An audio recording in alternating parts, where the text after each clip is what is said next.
আসসালামু আলাইকুম, সবাইকে স্বাগতম জানাচ্ছি আমাদের আজকের গাইডলাইন ক্লাসে। কি অবস্থা পোলাপান, কেমন আছো সবাই? কে কে জয়েন করছো আমাদের সাথে হচ্ছে কমেন্ট করে আমাদেরকে জানিয়ে দাও।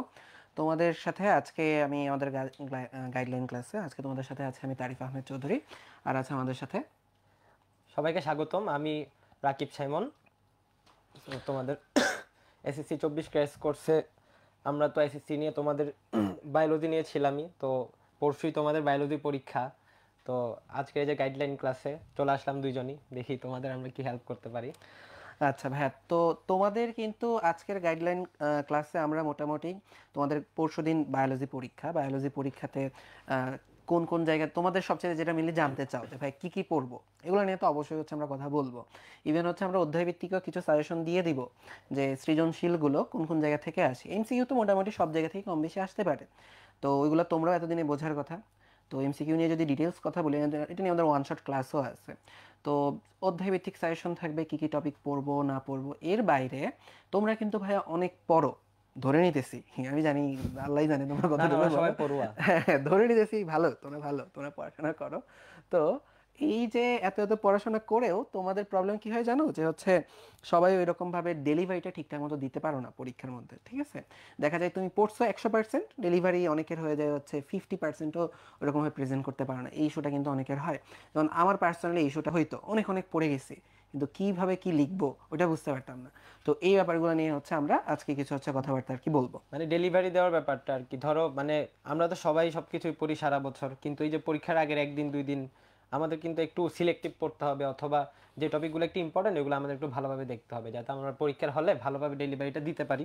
তো ওই ওই গাইডলাইনটা নিয়ে আজকে আমাদের ক্লাস আর কি। দেখি কি আমাদের সাথে চলে আসছে পপি, বাসিত, তারপর স্বাধীন, আমিনা চলে আসছে, তারপরে সাব্বির চলে আসছে, কারিমা, তারপর আমাদের সাথে আছে অমিত। অমিত বলতেছে নামটা, আচ্ছা অমিতের কারণেই আমরা হচ্ছে নামটা পড়ার মধ্যে হচ্ছে গেলাম। আচ্ছা, তো অমিত, আমরা হচ্ছে নাম তোমারটা পড়ে ফেলছি। তোমরা সবাই ফ্রেন্ডদেরকে মেনশন করে দাও, লাইভটা শেয়ার করে দাও, ঠিক আছে? কারণ হচ্ছে এই যে বন্ধুদেরও তো একটু নাম্বার টাম্বার একটু বেশি আচ্ছা, পাওয়ানো লাগবে। আজকের এই ক্লাসটা কি কোনো গিফট আছে শেয়ার আর মেনশনের জন্য, কমেন্টের জন্য? আহ, আজকের ক্লাসে শেয়ারের জন্য বোধহয় হচ্ছে নাই, ঠিক আছে? আচ্ছা, তো সমস্যা নাই, হ্যাঁ, পরীক্ষা তো সবাই একসাথে ভালো হ্যাঁ করতে হ্যাঁ, হবে। আজকে হইতেছে ওদের জন্য গিফট হলো তোমার ওই আমাদের এই গাইডলাইন ক্লাসটাই, গাইডলাইন ক্লাসটাই। পরীক্ষার মধ্যে বেশি নাম্বার।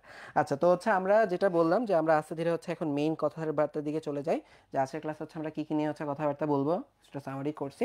তো তোমাদের কে এই ব্যাপারগুলো তো গাইডলাইন দিব, এর বাইরে যদি তোমাদের স্পেসিফিক কোনো প্রশ্ন থাকে যে ভাই আমরা এটা জানতে চাই ওইটা জানতে চাই, এই প্রবলেমটা ফেস করি এটার জন্য আমরা কি করতে পারি, ওই প্রবলেমটা ফেস করি এটার জন্য আমরা কি করবো, আপনাদের তোমাদের সাজেশন কি? এনি কোয়েশ্চেন, যে কোনো প্রশ্ন আমাদের করতে পারো, আমরা ভালো সলিউশন দেওয়ার চেষ্টা করবো অবশ্যই। ওকে, তাহলে চলো আমরা হচ্ছে শুরু করি। আমরা যদি হচ্ছে যাই ফার্স্টে হচ্ছে আজকে আমরা কথা বলবো পরীক্ষার খাতায় লেখার ক্ষেত্রে জীববিজ্ঞানে হচ্ছে আমরা প্রশ্ন উত্তর লেখার ক্ষেত্রে কি কি বিষয় মাথায় রাখবো।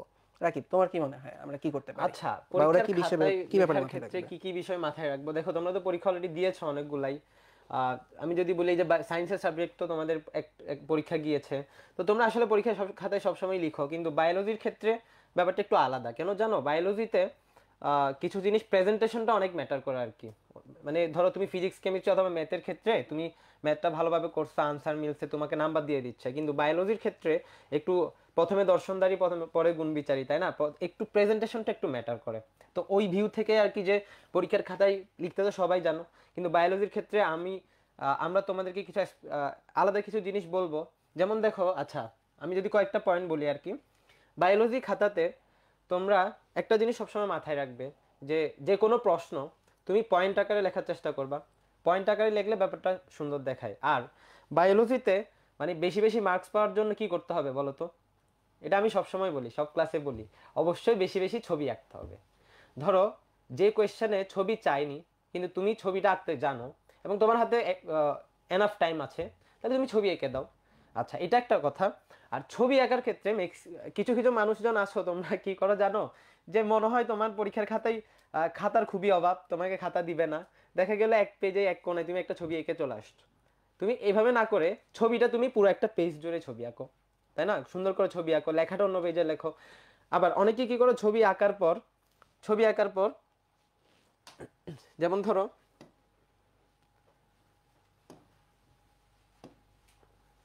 তুমি একটা ছবি আঁকলা, ধরো মাইটোকন্ড্রিয়া। তো এখন এই যে মাইটোকন্ড্রিয়া ছবি কিন্তু তুমি সুন্দরই আঁকো হয়তো, কিন্তু তুমি কি করলা, একটা জিনিস এদিক থেকে চিহ্নিত করলা, আরেকটা জিনিস এদিক থেকে চিহ্নিত করতেছো, আবার আরেকটা জিনিস এত দূরে টানলা, আরেকটা জিনিস কাছে দিয়ে দিলা। তাহলে এভাবে কিন্তু জিনিসটা একটু কম সুন্দর দেখায়। তো তোমার কি করতে হবে, সবগুলা জিনিস একই দিক থেকে কি করা লাগবে, একই দিক থেকে চিহ্নিত করা লাগবে।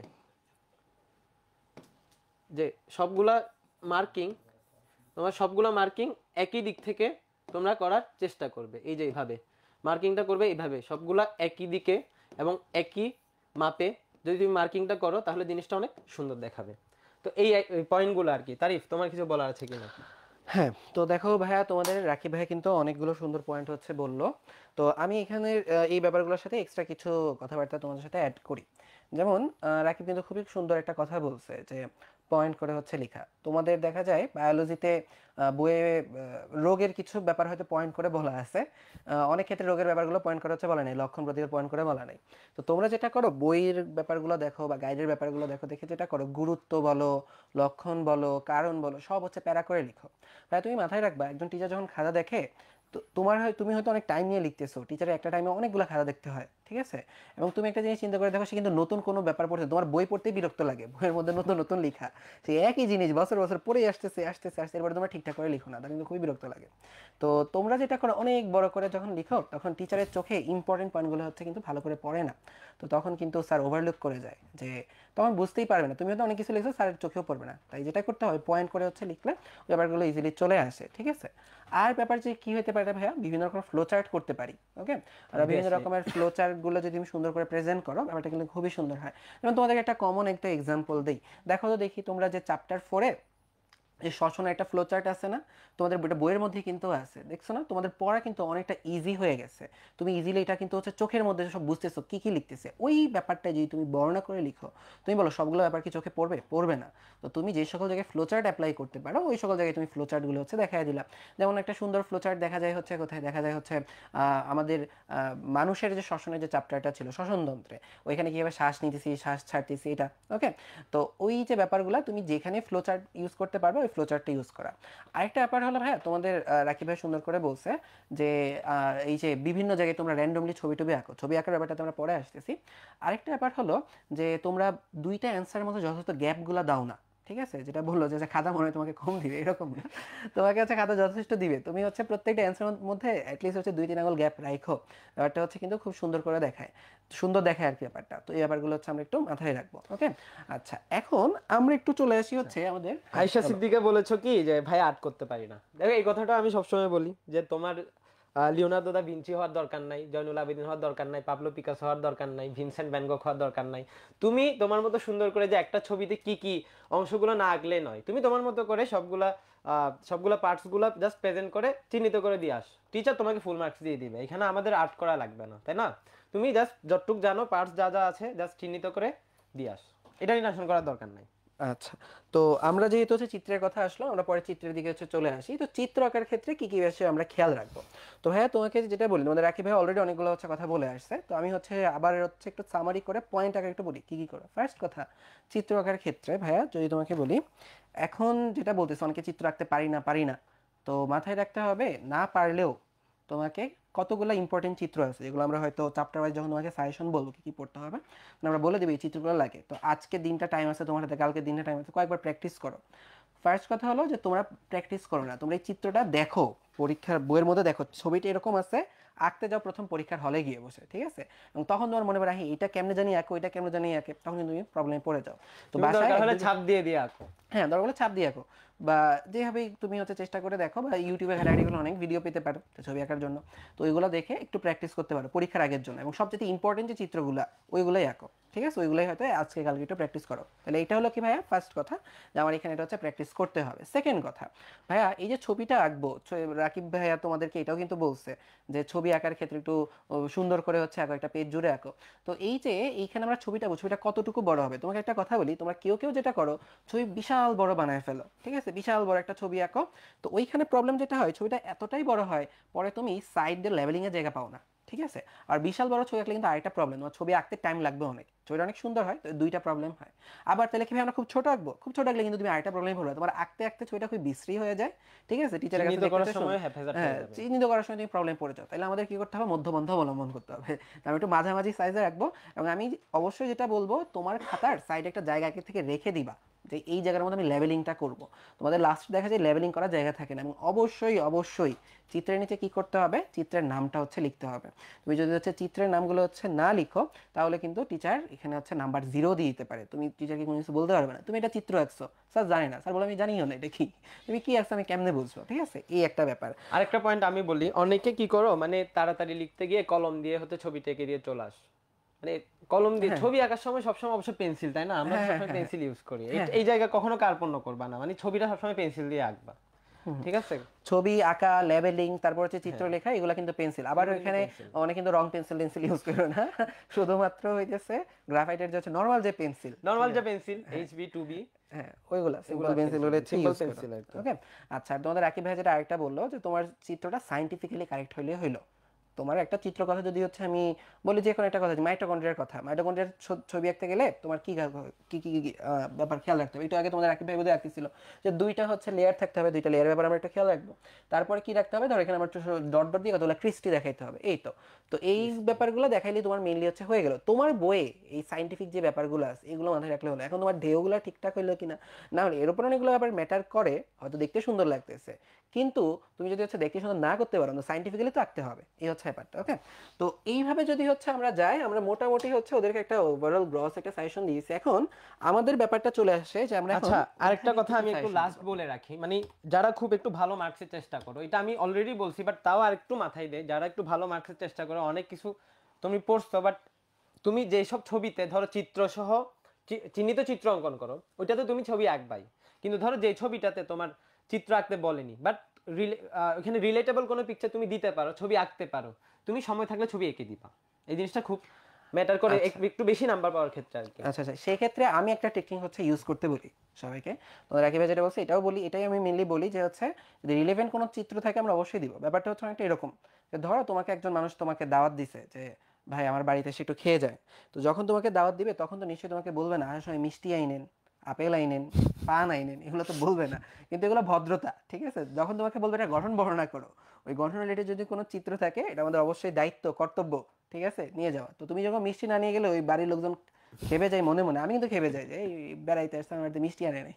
তো কথা হইতেছে তোমার কিন্তু চিত্র না একটা স্যার মাঝে মাঝে মাইন্ড করে। এখন অনেক সময় দেখা যায় যে তোমার হাতে টাইম লিমিটেড, তুমি দেখা যায় এখানে চিত্র আঁকতে, এখানে চিত্র চাই নাই, গঠন চাইছে, তবে চিত্র আঁকতে গিয়ে দেখা গেলো পরের কোয়েশ্চেনের টাইম তুমি নষ্ট করতেছো। এটা আমরা কিভাবে প্রিভেন্ট করতে পারি, আমি যেটা বলি যে গ আর ঘ, ধরো গতে তোমাকে গঠন লিখতে বলছে, ঘ লিখার আগে তুমি বড় একটা জায়গা একটু খালি রাখো, গ্যাপ রেখে দাও। এটা গ্যাপ রেখে দাও। তো তুমি যখন খালি রাখছো, তুমি কি জায়গাটা খালি থাকলো, টিচার কোনো তোমার মার্ক কমও দিবে না, বকাও দিবে না। খালি থাকলে টিচার একটু খুশিই হয়, অল্প একটু জায়গায় খালি রাখো। এরপর যখন তুমি পুরো দেখো, তোমাদের কিন্তু অনেক টাইম থাকে পরীক্ষা শেষে, দেখবে হাতে যথেষ্ট টাইম থাকে, তোমার হাতে টাইম আছে, তখন তুমি লাস্টে এসে ওই জায়গাটার মধ্যে ওই চিত্রটা এঁকে দাও, যদি তোমার হাতে টাইম থাকে। তো তোমরা এই সিস্টেমটা অবলম্বন করতে পারো। না হলে যেটা হয়, যে আমি বলি, আমরা বলি যে এক্সট্রা একটু চিত্র আঁকতে পারলে ভালো, চিত্র চাই না আঁকতে পারলে ভালো। এটা দেখা যায় অনেক সময় এটা আঁকতে গিয়ে তুমি যেটা হচ্ছে দরকার, পরে তোমার রিটার্নের জন্য টাইমই থাকে না।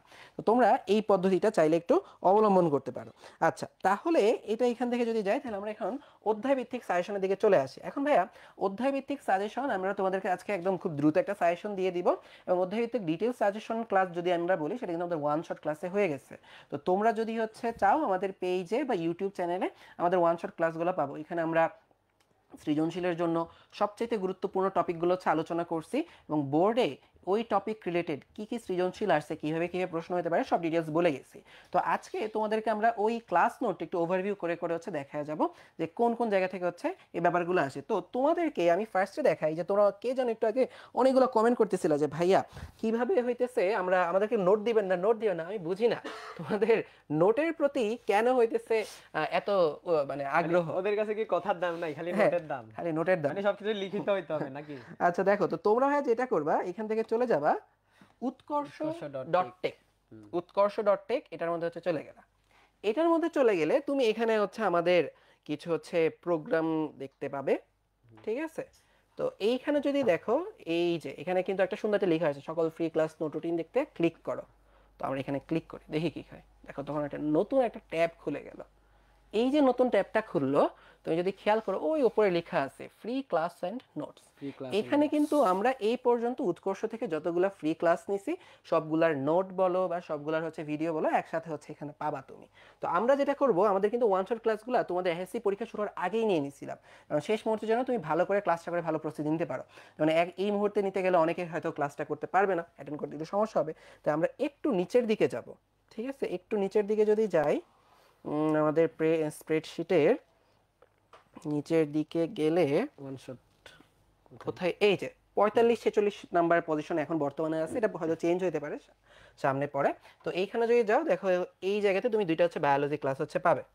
তো এই জায়গাতে যদি যাই দেখো এখানে biology one shot CQ, one shot MCQ, এই পার্টটা পেলে এখানে যদি তুমি খেয়াল করো তাহলে এই যে দেখো বায়োলজি ওয়ান শট সিকিউর হচ্ছে ফেসবুক লাইভ ক্লাসটার এখানে লিংক দেওয়া আছে, তারপর হচ্ছে এমসিকিউ ইউটিউব লিংকও দেওয়া আছে। ইভেন তোমরা যেই নোট চাও, পিডিএফ নোট পিডিএফ যেটা যেটা পড়লে আমরা মোটামুটি তোমাদেরকে এতটুকু দৃঢ় বিশ্বাস আমাদের আছে বা তোমরা আমাদেরকে বিশ্বাস করতে পারো যে এই সিকিউ পিডিএফটা যদি হচ্ছে তুমি পড়ে দেখো, তুমি অ্যাটলিস্ট 80-90% কমন, অ্যাটলিস্ট আমরা মিলি গঘর দিকে মিলি ফোকাস করছিলাম। গঘ 80-90% বা অনেক ক্ষেত্রে দেখবে 100%ই তোমাদের নেক্সট বোর্ড পরীক্ষাতে ইনশাল্লাহ কমন পড়বে। তো তুমি তারপর কি করবে, এখান থেকে জাস্ট ক্লিক করবা, ক্লিক করলে তোমার পিডিএফগুলো ডাউনলোড হয়ে যাবে। ওকে, এবং এখানে একটা কথা বলে রাখি, যদি এখানে ক্লাসগুলো হচ্ছে ওয়ান শট সিকিউ এমসিকিউ এই নামে হচ্ছে দেওয়া আছে, আমাদের সিকিউ ক্লাসটা একটু লম্বা হওয়ার কারণে এমসিকিউ ক্লাসেও হয়তো ওয়ান শট সিকিউর একটু পার্ট থাকতে পারে। তো তোমরা দুইটা জিনিস হচ্ছে একটু দেখে নিও। আচ্ছা, আরেকটা কথা আমি বলি, মানে এখানে ওয়ান শট ক্লাস সিকিউতে যদি গ ঘ যদিও বেশিটা মার্ক করা হয়েছে, এখন ক খর জন্য তোমরা কি করবা? ক খর জন্য সেম, তোমাদের কাছে যদি টেস্ট পেপার থেকে থাকে, তোমাদের যদি প্রিভিয়াস বোর্ডের কোয়েশ্চেনগুলো তোমাদের কাছে থাকে, তো তোমরা প্রিভিয়াস বোর্ড কোয়েশ্চেনগুলোতে ক আর খতে যে প্রশ্নগুলো বেশি আসছে ওগুলো তো পড়বাই, প্লাস পাশাপাশি বইয়ে তোমরা দেখবা যে ডেফিনিশন কোনগুলো আছে, ওই জিনিসগুলো তোমরা দেখতে পারো। মেনলি বোর্ডের গুলোই ফোকাস করবা, তাহলে ক খ আশা করি আমরা ইনশাল্লাহ অনেক কমন পাবো। ওকে, তাহলে আমরা এখান থেকে আমরা অলরেডি ক্লাস নোটটা আগে থেকে ডাউনলোড করে রাখছি, তাই ডাউনলোডের প্রসিডিউরে যাচ্ছি না। আমরা তাহলে এখান থেকে চলে যাই অধ্যায় ভিত্তিক কি কি পড়তে হবে এই ক্লাস নোট থেকে হচ্ছে চলে আচ্ছা দেখি। তারিফ, তাহলে তুমি প্রথম চ্যাপ্টারগুলো তুমি দেখাও, এরপর আমি আসছি পরে ওকে, তাহলে হচ্ছে আমি এখানে প্রথম দিকে কতগুলো অধ্যায় তোমাদেরকে হচ্ছে দেখিয়ে দিব, এরপর হচ্ছে তোমাদের রাকিব ভাই বাকি চ্যাপ্টারগুলো হচ্ছে ডিসকাস করবে। ওকে, আচ্ছা চলো তাহলে আমরা যদি এখান থেকে যাই, আমাদের মেইনলি শুরু করতেছি কোন জায়গা থেকে, চ্যাপ্টার 1। চ্যাপ্টার 1 এর কথা যদি বলি ভাইয়া, তুমি মাথায় রাখবা শুরু হয়েছে কি দিয়ে, শুরু হচ্ছে ধরো এই জীববিজ্ঞানের শ্রেণী বিভাগ দিয়ে। এখান থেকে ক খ এর জন্য ভৌত জীববিজ্ঞানের যে হচ্ছে ভাগ যেগুলো আছে এগুলোর সংজ্ঞাগুলো একটু দেখতে পারো, ঠিক আছে? এই ব্যাপারগুলো হচ্ছে আমরা একটু দেখতে পারি। এরপরে গ ঘর জন্য কি পড়বো, গ ঘরের জন্য খুবই খুবই খুবই খুবই ইম্পর্টেন্ট হচ্ছে যে রাজ্যগুলো। এই যে 5টা রাজ্য আছে দেখো এখানে আমরা সুন্দর করে পয়েন্টগুলো হচ্ছে লিখে রাখছিলাম, পড়াইছিলাম। তো এই 5টা রাজ্যের যে বৈশিষ্ট্যগুলো আছে এগুলো হচ্ছে আমরা সবাই একটু হচ্ছে পড়ে ফেলবো। এগুলোই দেখবে মেনলি তোমাদের আসবে, এবং এগুলোর তুলনা অনেক সময় আসে যে প্লান্টি অ্যানিমেলিয়া এদের হচ্ছে তুলনা করো, অথবা অনেক সময় দেখা যায় যে হচ্ছে বলে মনেরার সাথে হচ্ছে ধরো হচ্ছে প্রোটিস্টার হচ্ছে একটু তুলনা, এই রকমের তুলনার ব্যাপারগুলো হচ্ছে চলে আসে। ওকে, আচ্ছা তারপরে এখান থেকে যে মানুষের যে ট্যাক্সোনমি, এটা থেকে আমরা প্রশ্ন আসছে দেখছি, তো এটা কিন্তু হচ্ছে পড়বা যে মানুষকে কেন আমরা ম্যামেলস বলতেছি, মানুষকে কেন আমরা প্রাইমেট বলতেছি, তো এই ট্যাক্সোনমি মানুষেরটাও পড়তে হবে। আরেকটা গুরুত্বপূর্ণ প্রশ্ন আসে সেটা হলো ভাই দ্বিপদ নামকরণ, যে দ্বিপদ নামকরণের ধাপগুলো কি কি আছে, কি কি পয়েন্টগুলো আছে, এই ব্যাপারগুলো হচ্ছে আমরা মাথায় রাখবো। তো এগুলো হলো আমার চ্যাপ্টার 1 থেকে সৃজনশীলের জন্য ইম্পর্টেন্ট টপিক। এবং তোমরা যদি দেখো এই নোটে কিন্তু এই ব্যাপারগুলো আছে যে বোর্ড পরীক্ষার জন্য আমরা এখান থেকে কি কি হচ্ছে পড়বো বা কি কি প্রশ্ন আসছে। এখন এগুলো আর আমি হচ্ছে রিডিং পড়ে রিপিট করতেছি না, কারণ দেখবো হচ্ছে আমি এতক্ষণ ধরে যা বলছি এই প্রশ্নগুলো এখানে আছে। আচ্ছা তাহলে চলো আমরা এখন চলে যাই চ্যাপ্টার 2-তে। ভাইয়া এসি রিমোটটা দিলে ভালো হয়। আচ্ছা তাহলে এখন আমরা চলে আসি চ্যাপ্টার 2-তে। চ্যাপ্টার 2-তে যদি আমরা বলি একদম শুরুতে আমাদের কি আছে ভাই, কোষীয় অঙ্গাণু। কোষীয় অঙ্গাণু থেকে হচ্ছে কি পড়তে হবে,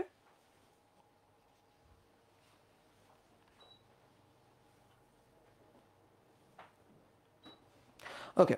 তাহলে কোষীয় অঙ্গাণু থেকে আমরা কি পড়বো, কোষীয় অঙ্গাণু থেকে সবচেয়ে ইম্পর্টেন্ট টপিক হলো মাইটোকন্ড্রিয়ার গঠন, মাইটোকন্ড্রিয়ার চিত্র, প্লাস্টিডের গঠন, প্লাস্টিডের চিত্র। ওকে, আচ্ছা মেইনলি এই জায়গাগুলো থেকে আসে।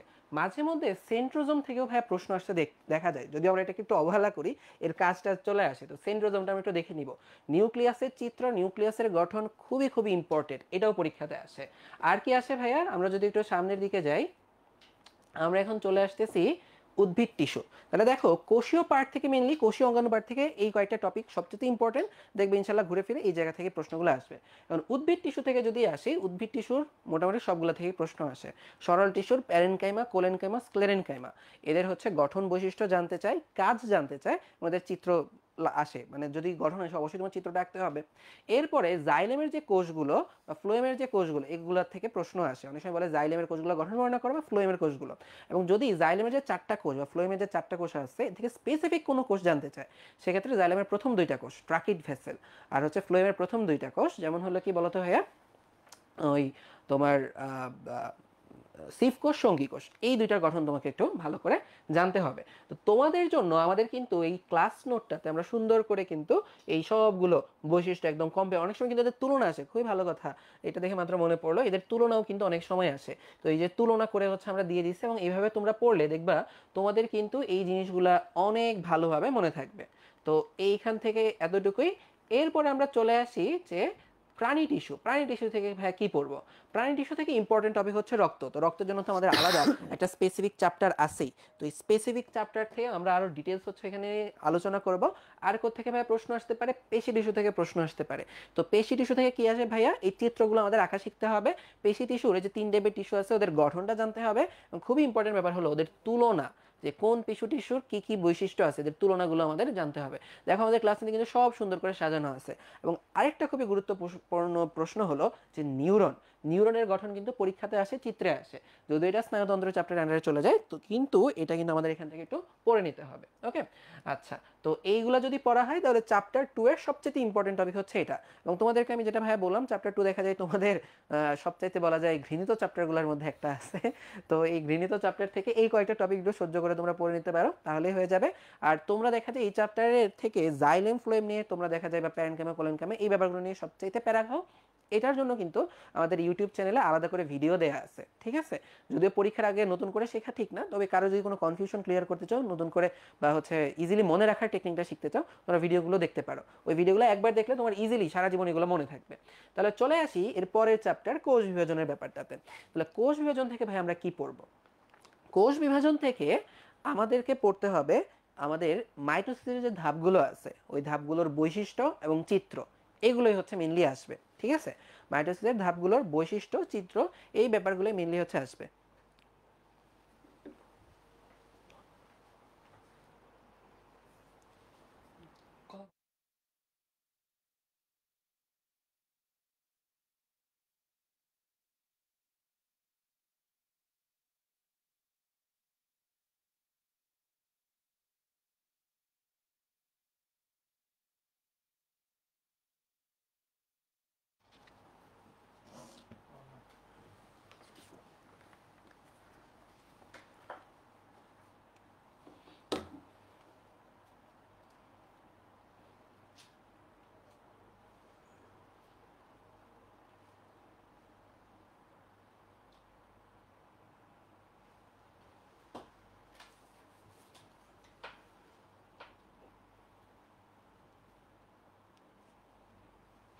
আচ্ছা দেখো, তাহলে যেটা বলতেছিলাম কোষ বিভাজন থেকে হচ্ছে আমরা কি পড়বো, ঠিক আছে?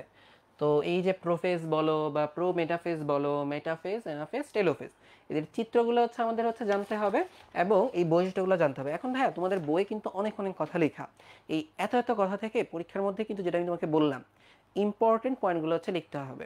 যেমন তোমাদেরকে যদি হচ্ছে বলি যে মাইটোসিসের মেটাফেজ ধাপের বৈশিষ্ট্য জানতে চাইছে তোমার কাছ থেকে, তোমাদের অনেকে খাতার মধ্যে কি করো শুরু করে এইভাবে, কোষ বিভাজন আমাদের খুবই গুরুত্বপূর্ণ একটি প্রক্রিয়া, এর মধ্যে মাইটোসিস কোষ বিভাজন আরো একটি গুরুত্বপূর্ণ প্রক্রিয়া, এর মধ্যে মেটাফেজ খুবই গুরুত্বপূর্ণ কারণ কোষ খুবই মোটা হয়, খাটা হয়। তাহলে আমরা এখন মেটাফেজের বৈশিষ্ট্য দেখি।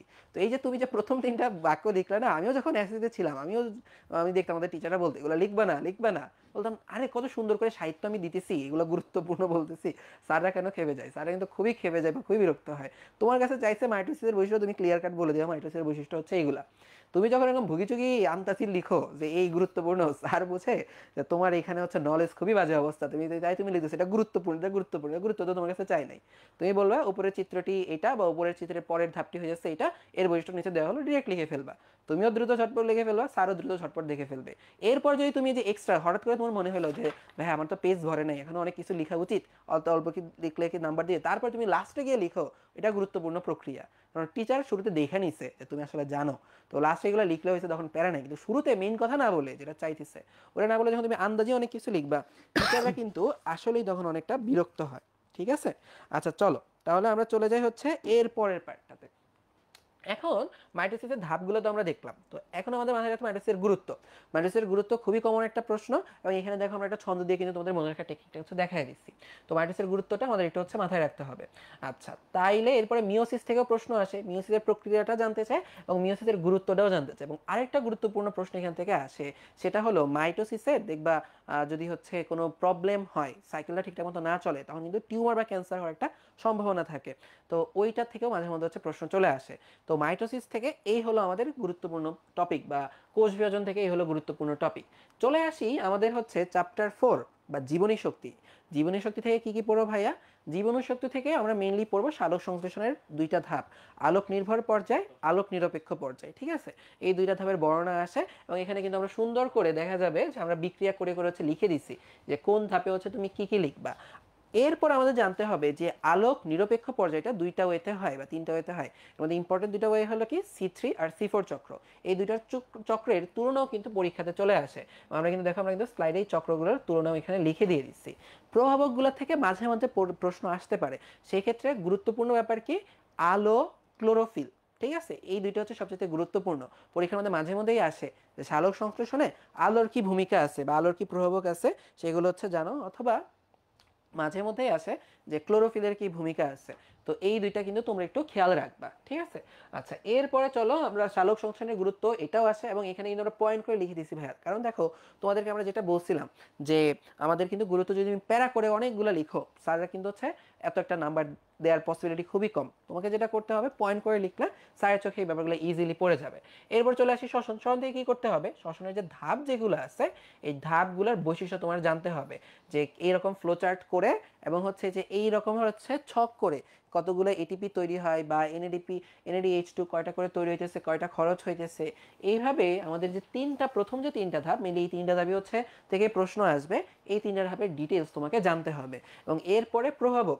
প্রভাবকের কথা যদি হচ্ছে আমি বলি, প্রভাবকের ব্যাপারটা হচ্ছে মোটামুটি হচ্ছে ইম্পর্টেন্ট। আর কি আসতে পারে? আর আসতে পারে হচ্ছে শ্বসনের গুরুত্ব। তো মোটামুটি সালোক সংশ্লেষণের মধ্যে গুরুত্বও কিন্তু খুবই ইম্পর্টেন্ট। এখন ভাইয়া আমরা যদি আসি অবাধ শ্বসন, অবাধ শ্বসনটা ইম্পর্টেন্ট কিনা? হ্যাঁ ভাইয়া, অবাধ শ্বসনটা ইম্পর্টেন্ট। পরীক্ষার মধ্যে প্রায়ই আসে যে অবাধ শ্বসনটা বর্ণনা করো। অবাধ শ্বসন থেকে মেনলি কি অবাধ শ্বসনের প্রথম ধাপ আর সহজ শ্বসনের প্রথম ধাপ তো সেট। তো এই দুইটা থেকে তোমাকে মেনলি এই যে দ্বিতীয় যে ধাপটা আছে পাইরুভিক অ্যাসিডের অসম্পূর্ণ জারণ, ওইটা কিন্তু খুবই ইম্পর্টেন্ট। তোমাদের বই এখানে হচ্ছে যে বিজারণ দেয়া, তো এই যে হচ্ছে বিজারণের ব্যাপারটা পরীক্ষার মধ্যে কিন্তু হচ্ছে আসে। এটা আমরা একটু ভালো করে ডিটেইলস পড়ে নিব। আর শ্বসনের গুরুত্ব তোমাদের জন্য দেখো আমরা এখানে কিন্তু সুন্দর করে পয়েন্ট আকারে PDF করে দিয়ে দিছি, এটা আমরা একটু খেয়াল রাখবো। ওকে, আচ্ছা তাহলে চলো আমরা চলে যাই হচ্ছে সামনের দিকে। আচ্ছা তাহলে এই চ্যাপ্টার মোটামুটি এখান থেকে গেলে, এখন থেকে চলে আসি আমরা চ্যাপ্টার 5-এ। চ্যাপ্টার 5-এ এই যে খনিজ পুষ্টি, শুরুর দিকে হচ্ছে এই কথাগুলো চলে আসে ভাইয়া, যে উদ্ভিদ পুষ্টি থেকে আমরা কি কি পড়বো। এখানে তো অনেক কিছু আছে, মেনলি এটা হচ্ছে তোমরা পড়তে যাও না। তো তোমাকে আমি বলি ভাই, এখান থেকে অনেক রকমের প্রশ্ন আসতে পারে, কিন্তু জিনিসগুলো তোমাদের SSC লেভেলে মনে রাখা একটু কঠিন। কি কি পড়তে পারো এখান থেকে? মেনলি সৃজনশীলে কখ আসবে, কখর জন্য কি পড়বা? ক্লোরোসিস কি পড়তে পারো, ডাইবেক কি পড়তে পারো। ঠিক আছে, এই দুটো হচ্ছে খুবই কমন প্রশ্ন, ক্লোরোসিস কাকে বলে বা ডাইবেক কাকে বলে, এটা কতেও আসতে পারে, ক্ষতেও আসতে পারে। এছাড়া গুরুত্বপূর্ণ যে তোমার হচ্ছে ম্যাক্রো বা মাইক্রো উপাদান যেগুলো আছে, গুরুত্বপূর্ণ যেগুলো, যেমন তোমাকে যদি বলি নাইট্রোজেনের কথা চলে আসে, ঠিক আছে, বা আয়রনের কথা চলে আসে, মানে তোমার একদম শুরুর দিকে যে কয়েকটা বর্ণনা দেয়া আছে, ওইগুলো তোমরা একটু ডিটেলস পড়বা। নর্মালি ওইগুলাই দেওয়ার কথা, কথা বুঝতে পারতেছো? যেগুলো হচ্ছে শুরুর দিকে আছে বা গুরুত্বপূর্ণ, ওইগুলোর অভাবে কি রোগ হয় বা ওইগুলো কেন দরকার, কি কাজ করে, এটা হচ্ছে পড়ো। তাহলে আশা করা যায় নর্মালি এখান থেকে প্রশ্নটা হবে। ঠিক আছে, আর এখানে যে ব্যাপারগুলো বলা আছে এগুলো তো হচ্ছে আমরা সবাই জানি, এগুলো MCQ এর জন্য ইম্পর্টেন্ট। আচ্ছা, প্রাণীর খাদ্য পুষ্টি। প্রাণীর খাদ্য পুষ্টি থেকে এই যে আমাদের যে বিভিন্ন রকমের যে খাদ্য উপাদান, যে উপাদানগুলো আছে, এগুলো থেকে মাঝে মধ্যে এদের গুরুত্ব বা কাজ আসতে পারে। এদের গুরুত্ব বা কাজ কি সেটা হচ্ছে আমাদেরকে হচ্ছে জানো। তো এই গুরুত্ব বা কাজের কথা যদি তোমাকে আমি বলি, এখান থেকে আমরা কি পড়বো? এখান থেকে সবচেয়ে বেশি আসে বা আসতে দেখা গেছে পানি, রাফেজ বা স্নেহের ব্যাপারটা আসতে পারে। কারণ এগুলার কাজ বা গুরুত্ব দেখবা তোমার ওখানে সুন্দর করে গুছিয়ে দেওয়া আছে।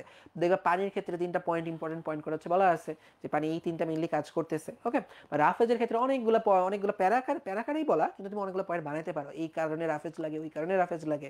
ঠিক আছে, আবার দেখবা স্নেহের কাজটা এরকম ভাবে সুন্দর করে হয়তো বলা আছে যে স্নেহে এই কাজে লাগে। ঠিক আছে, এই ব্যাপারগুলো কিন্তু দেখবে এখানে অনেক ইনফরমেশন দেয়, এইখানে স্নেহ পাওয়া যায়, এখানে স্নেহ পাওয়া যায়। এই যে কই পাওয়া যায় এগুলো এমসিকিউ এ আসলে আসতেও পারে, না আসলেও দেখবা তুমি কমন সেন্সে তুমি বলতে পারো দুধের মধ্যে কি থাকে, দুধের মধ্যে ফ্যাট থাকে, প্রোটিন থাকে। ঠিক আছে, তুমি এগুলো কমনলি অনেক কিছু হচ্ছে বলতে পারবা।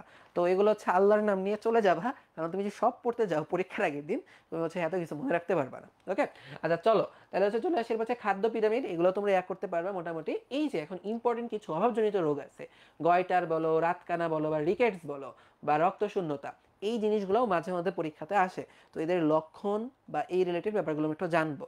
সবচাইতে যদি আমি বলি, এই চ্যাপ্টারের কমন কয়েকটা টপিক আছে যেখান থেকে রেগুলারলি প্রশ্ন তুমি পাবা। একটা হলো ভাইয়া বিএমআর, একটা হলো বিএমআই, আরেকটা হলো তোমার খাদ্য পরিপাক, বিভিন্ন জায়গাতে কিভাবে খাদ্য পরিপাক হইতেছে, বিক্রিয়াগুলো, আরেকটা হচ্ছে যকৃতের গুরুত্ব, আর একটা হচ্ছে দাঁতের গঠন, আর লাস্টের দিকে কিছু রোগ। এগুলো হচ্ছে এই চ্যাপ্টারের সবচেয়ে কমন টপিক প্রশ্ন। তো এখান থেকে কিন্তু তোমাকে ভাই অবশ্যই বিএমআর এর সূত্রগুলো মুখস্থ করে যেতে হবে, 1-2টা ম্যাথ কিন্তু করে যাবা। এবং সূত্র মুখস্থ রাখলেই কি হবে, সূত্র বিএমআর এর সূত্রের পাশাপাশি এখানে চার্টের মধ্যে, স্লাইডের মধ্যে নাই, তুমি দেখো তোমাদের বই কিন্তু একটা বক্স আছে যে বিএমআর বের করে আমরা বের করতে পারি যে কে কি পরিমাণ পরিশ্রম করে, সে অনুযায়ী তার ডেইলি কি পরিমাণ ক্যালোরি দরকার বা শক্তি দরকার পড়ে, ওই চার্টটা মুখস্থ করতে হবে। দেখবো উদ্দীপকে বলে দিবে যে সে এতদিন খেলাধুলা করে, কম পরিশ্রম নাকি অতিরিক্ত পরিশ্রম করে, এই হিন্টস দেওয়া থাকবে। ওই অনুসারে বিএমআরটাকে আমরা একটা সংখ্যা দিয়ে মাল্টিপ্লাই করে কিন্তু বের করতে পারি তার ডেইলি কতটুকু হচ্ছে ক্যালোরি দরকার পড়ে। তো এই ব্যাপারগুলো কিন্তু আমাদের জন্য হচ্ছে গুরুত্বপূর্ণ, তো এগুলো কিন্তু আমরা এখান থেকে একটু দেখে রাখবো। ঠিক আছে, আচ্ছা তো বিএমআর এর ব্যাপারগুলো গেল। বিএমআর এর ব্যাপারটা গেলে আমরা এখন চলে আসি ভাইয়া বিএমআই এ।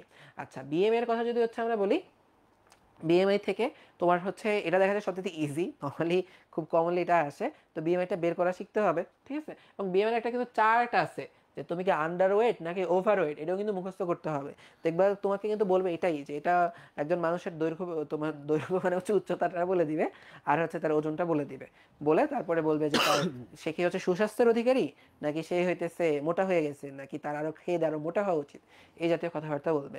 ও ভালো কথা, আরেকটা গুরুত্বপূর্ণ ব্যাপার দেখো, তোমাদের কিন্তু বইয়ে বিএমআই সূত্রের মধ্যে দেহের ওজন এই কথাটা বলা থাকে, আর নিচে হচ্ছে উচ্চতা।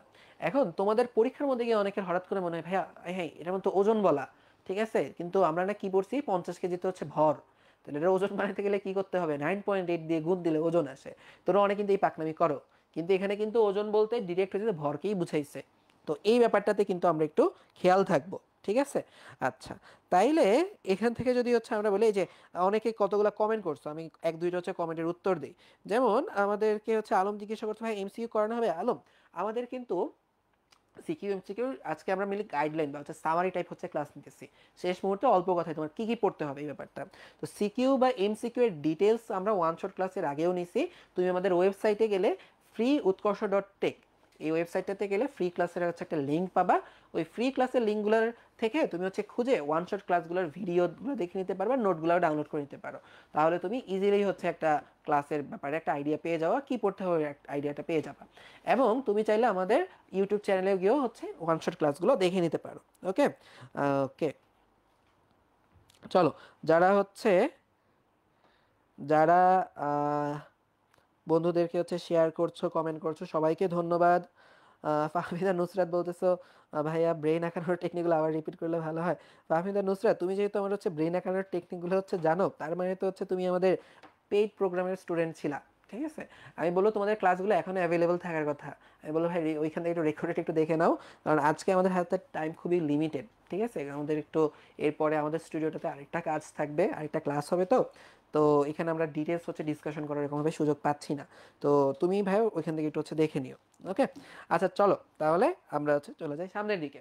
আচ্ছা বিএমআর গেলে, বিএমআর গেলে যে পরিপাক, পরিপাক থেকে ভাইয়া তোমার কিন্তু এই যে যকৃৎ সবচেয়ে ইম্পর্টেন্ট গ্রন্থিগুলোর মধ্যে যদি একটা বলা হয়, যকৃতের কথা চলে আসে।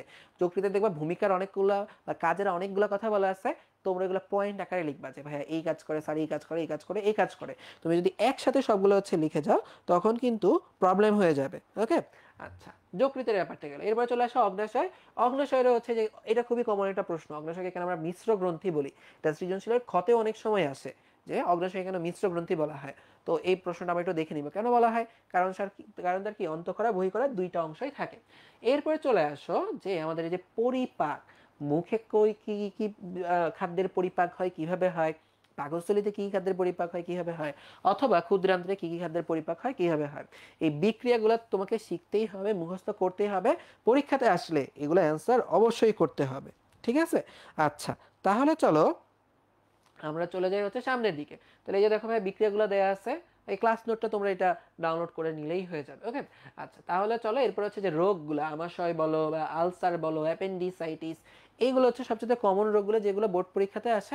এই রোগগুলো ভাই আমরা একটু পড়ে নিব, লক্ষণ, কারণ, প্রতিকার, এই কয়েকটা আবার পড়লেই হয়ে যাবে। ওকে, আচ্ছা চলো তাহলে আমরা চলে যাই হচ্ছে এখন সামনের দিকে আগে। তাহলে আমাদের এই চ্যাপ্টার মোটামুটি শেষ। আমরা এখন চলে আসলাম আমাদের খুবই প্রিয় একটা চ্যাপ্টার, সেটা মানে তোমাদের জন্য আর কি এটা প্রিয় একটা চ্যাপ্টার। এতদিনে বলা যায় 5 নাম্বার তোমরা দেখতেই পারো না, 6 নাম্বারটা কিছুটা পছন্দ করো তোমরা রক্ত টক্ত দেখে। তো এই প্রশ্ন আমাদের কি যেন বলে, জীবে পরিবহন হয়তো চ্যাপ্টারের নাম। তো এই চ্যাপ্টারের শুরুর পার্টটা ভাইয়া উদ্ভিদদের যে পরিবহন এই ব্যাপারগুলো নিয়ে কথা বলা হয়েছে। তো এখান থেকে মেইনলি আমরা কোন ব্যাপারটা দিকে ফোকাস করব, শুরুতে দেখবা ব্যাপন, অভিস্রবণ, ইমবাইবিশন, এগুলা সৃজনশীলের ক বা খতে আসে, এগুলো সৃজনশীল ক খয়ের জন্য হচ্ছে তুমি পড়বা। আর এরপরে প্রশ্নদনটাও, এখানে প্রশ্নদনের সংজ্ঞা বা প্রকারভেদ এগুলোও ক খয়ের জন্য পড়বা। কিন্তু প্রশ্নদের হচ্ছে ধরো প্রভাবকগুলা বা গুরুত্বগুলা, তো এগুলা কিন্তু তোমাকে ডিটেলস হচ্ছে একটু পড়ে ফেলতে হবে। ঠিক আছে? সৃজনশীল গ ঘয়ের জন্য। তাহলে দেখো এখানে হচ্ছে আমরা এই যে প্রশ্নদনের প্রকারভেদগুলো হচ্ছে দেখতেছি, এবং এই যে খুবই গুরুত্বপূর্ণ একটা সৃজনশীল, যে প্রশ্নদনকে কি বলা হয়, নেসেসারি ইভিল বলা হয়। কেন ওকে নেসেসারি ইভিল বলা হয়, খুবই কমন একটা প্রশ্ন, এটাও কিন্তু আমাদেরকে পড়ে ফেলতে হবে। ঠিক আছে? আচ্ছা চলো। আচ্ছা মোনায়েম খান বলতেছো কৃষি শিক্ষা ক্লাস কখন হবে? মোনায়েম, আমাদের কৃষি শিক্ষা ক্লাস ভাইয়া হবে না, গাইডলাইন ক্লাস আমাদের হচ্ছে এই আমাদের ক্লাস 10-এর এর রিলেটেড কোনো প্রোগ্রাম ছিল না, তাই আমরা এটা হচ্ছে নিতেও পারছি না আর কি। ঠিক আছে? তো আমরা বিজ্ঞানের যে বিষয়গুলো আছে আর এর বাইরে বাংলা, ইংলিশ, আইসিটি এই ব্যাপারগুলো নিয়ে হচ্ছে আমরা ক্লাস নিতেছি আর কি। ওকে, আচ্ছা চলো আমরা সামনের দিকে আগে। এরপরে উদ্ভিদের পরিবহন এর রিলেটেড একটু আইডিয়া থাকলেই হয়, নর্মালি এখান থেকে ওরকম ভাবে প্রশ্ন আসার পসিবিলিটি কম। যদি আসেও সেটা ওই জাইলেম ফ্লেম মানে চ্যাপ্টার 2 রিলেটেড কোয়েশ্চেনই হবে, এখান থেকে আলাদা করে এই জায়গা থেকে ওইভাবে প্রশ্নটা আসে না। তো আমরা চলে আসি মানুষের রক্ত সংবহন পার্ট। এখানে কি জানতে হবে ভাইয়া, এই যে রক্তকণিকা যেগুলো আছে, এই রক্তকণিকাগুলোর হচ্ছে প্রকারভেদ, বর্ণনা বা এদের পার্থক্য, কাজ, যা যা আছে বই সব পড়তে হবে। এবং খুবই খুবই কমন একটা প্রশ্ন, কিভাবে রক্ত জমাট বাঁধে বা কিভাবে রক্ততঞ্চন হয়। তো এই রক্ততঞ্চনটা কিন্তু তোমার একটু পড়ে নিতে হবে ভাইয়া। ঠিক আছে? তো রক্ততঞ্চনের মেকানিজমটা তোমাকে একটু ডিটেলস হচ্ছে জেনে নিতে হবে। ঠিক আছে? আচ্ছা চলো আমরা চলে যাই সামনের দিকে। রক্তের কাজ, এটাও খুবই গুরুত্বপূর্ণ একটা প্রশ্ন, এখান থেকে রেগুলারলি প্রশ্ন আসে, এটা আমাদের জানতে হবে। এবং একটা সবচেয়ে এই চ্যাপ্টারের কমন টপিক, ব্লাড গ্রুপ থেকে প্রশ্ন আসে, এটা থেকে সিকিউ আসে, সৃজনশীলও আসে, আবার এখান থেকে এমসিকিউ প্রশ্ন আসে। ব্লাড গ্রুপ থেকে কি রকম প্রশ্ন হতে পারে ভাইয়া, বলবে আর কি, যে একটা ব্লাড গ্রুপ দিয়ে বলো এটার অ্যান্টিজেন আছে কি, অ্যান্টিবডি কি আছে, কার কাছ থেকে ব্লাড দিতে পারবে বা কার কাছ থেকে সে ব্লাড নিতে পারবে। নর্মালি ব্যাপারটা এভাবেই শুরু হয়, অমুক কোনো জায়গায় যাইতেছিল, সে অ্যাক্সিডেন্ট করছে, তার ব্লাড দরকার, সে কি দিতে পারবে, সে কার কাছ থেকে নিতে পারবে। ঠিক আছে? বা তার একটা বন্ধু আছে, সে কি দিতে পারবে কিনা। তো এই রকম ভাবে সৃজনশীলগুলো হয়, তো আমরা এটা একটু মাথায় রাখবো। ওকে, আচ্ছা তারপরে চলে আসি আমরা রক্তের গ্রুপ থেকে হৃৎপিণ্ড। হৃৎপিণ্ড থেকে কি জানতে হবে ভাইয়া, অবশ্যই অবশ্যই অবশ্যই হৃৎপিণ্ডের চিত্র আঁকাটা শিখতে হবে। এটা খুবই কমন একটা প্রশ্ন যে হৃৎপিণ্ডের চিত্র আঁকো। ওকে, তাহলে আমাদের কিন্তু এখান থেকে হৃৎপিণ্ডের চিত্র আঁকার ব্যাপারে একটু ফোকাস দিতে হবে। আচ্ছা, এবং হৃৎপিণ্ডের গঠন বা বর্ণনা এটাও কিন্তু পরীক্ষাতে আসে। এবং আরেকটা ব্যাপার যেটা আসে দেখবা তোমাদের এখানে নোটে অনেকটা হিজিবিজি করে হচ্ছে দেয়া আছে কোন দিক থেকে কোন দিকে রক্ত যাচ্ছে, এটাও কিন্তু আসে যে হৃৎপিণ্ডের সংবহন প্রক্রিয়াটা কিভাবে হয়, কোন দিক থেকে কোন দিকে রক্ত যায় বা কিভাবে এই ব্যাপারটা চলে বা নিয়ন্ত্রণ হয়, এই রিলেটেড প্রশ্ন আসে। ঠিক আছে? তো এটাও কিন্তু আমরা একটু মাথায় রাখবো। চলে আসি রক্তবাহিকা। তো রক্তবাহিকার মধ্যে আমরা 3 টাইপের রক্তবাহিকা পাই, ধমনী, কহিজালিকা, শিরা। এর মধ্যে থেকে ধমনী আর শিরার যে পার্থক্য, এটাও আমরা একটু পড়ে রাখবো, এখান থেকেও মাঝে মধ্যে প্রশ্ন আসে। ওকে, আচ্ছা এরপরে চলে আসে হচ্ছে রক্তচাপ। রক্তচাপ থেকে আমরা মিলি যে উচ্চ রক্তচাপ বলো বা ধরো হচ্ছে এরপরে দেখবো তোমাদের কিছু রোগ আছে, যেমন লিউকেমিয়ার কথা বলা আছে। ঠিক আছে? বা রিউমাটয়েড আর্থ্রাইটিসের কথা বলা আছে। এই রোগগুলো থেকে মাঝে মধ্যে প্রশ্ন আসে। তো এই রোগগুলো কিন্তু ভালো করে পড়ে নিবা, এদের লক্ষণ, কারণ, প্রতিকার, এই ব্যাপারগুলো হচ্ছে বা প্রতিরোধ, এই ব্যাপারগুলো আমরা একটু পড়ে নিব। ওকে, যে হার্ট অ্যাটাক বা শেষের দিকে যে রোগগুলো আছে এগুলো আমাদের এখান থেকে পড়তে হবে।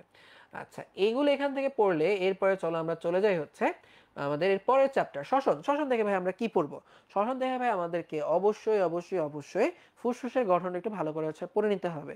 ঠিক আছে, ফুসফুসের গঠনটা থেকে কিন্তু একটা প্রশ্ন চলে আসতে পারে যে ফুসফুসের কি কি আছে, এই ব্যাপারে একটু ডিটেলস পড়ে নিব। আর অ্যালভিওলাস, অ্যালভিওলাসের গঠনটাও আমাদের হচ্ছে একটু হচ্ছে জানতে হবে।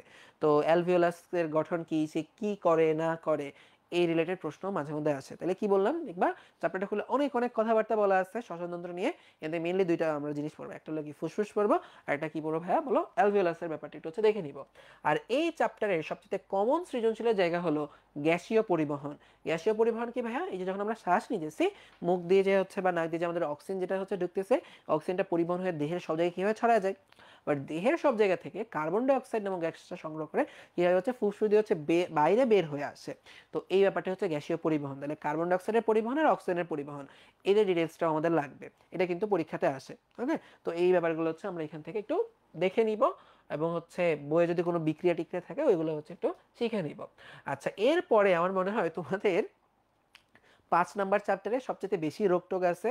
এরপরে এই চ্যাপ্টারটাতে সবচেয়ে বেশি রোগ আছে, মোটামুটি 5টার মতো রোগ আছে। তো এখানে কিন্তু ভাই রোগগুলো আসবে, দেখবো হচ্ছে তোমাদের কি আছে, অ্যাজমা আছে, হাঁপানি আছে, ব্রঙ্কাইটিস আছে, নিউমোনিয়া আছে, যক্ষা আছে, তারপরে কি আছে, ক্যান্সার আছে।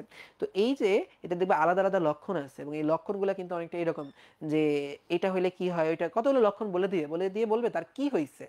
তোমার লক্ষণগুলো কিন্তু হচ্ছে একটু হচ্ছে দেখে নিতে হবে, কোনটাতে জ্বর হয় কোনটাতে জ্বর হয় না, কোনটাতে বুকে ব্যথা হয় কোনটাতে হয় না, কোনটাতে আমার শ্বাস নেই বা ট্রাকিয়াতে ব্যথা হবে, কোনটাতে হচ্ছে বুকে ব্যথা হবে, অথবা যখন হচ্ছে এই রোগটা হবে তখন কোন রকমের শব্দ হয়, ঠিক আছে, ঘরঘর শব্দ হয় নাকি সাই সাই, এই ব্যাপারগুলো হচ্ছে খেয়াল রাখতে হবে। এই ব্যাপারগুলো দিয়ে তুমি ডিফারেন্সিয়েট করতে পারবা যে উদ্দীপক যে রোগটা দেয় এটা কোনটা। তখন কিন্তু তোমাকে আবার এদের তোমার কারণ বা হচ্ছে লক্ষণ কি কি প্রতিকার এগুলো হচ্ছে নিয়ে কথা বলতে হবে। ঠিক আছে, তো এইগুলো নিয়ে আমরা ডিটেলস হচ্ছে আলোচনা করছিলাম আমাদের ওয়ান শট ক্লাসে। ওখানে কিন্তু সুন্দর করে দেখা দিয়েছিলাম যে সবগুলোর কমন কিছু ব্যাপার আছে।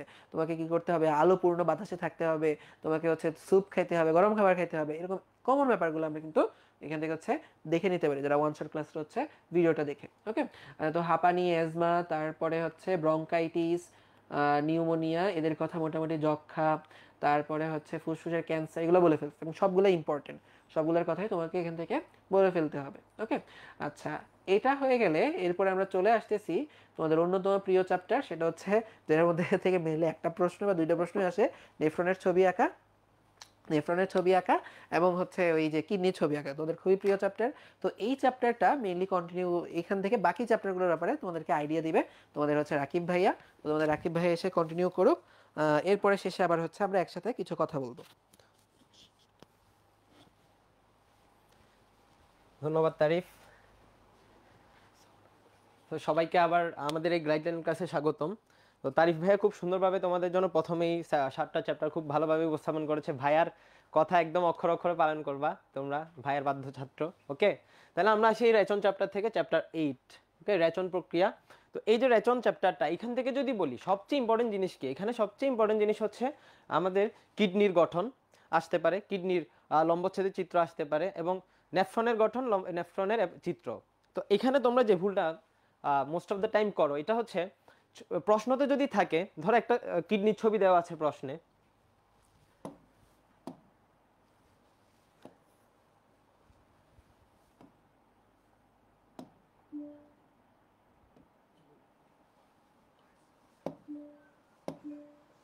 ধরো প্রশ্নতে উদ্দীপকে এভাবে একটা কিডনির ছবি দেওয়া আছে।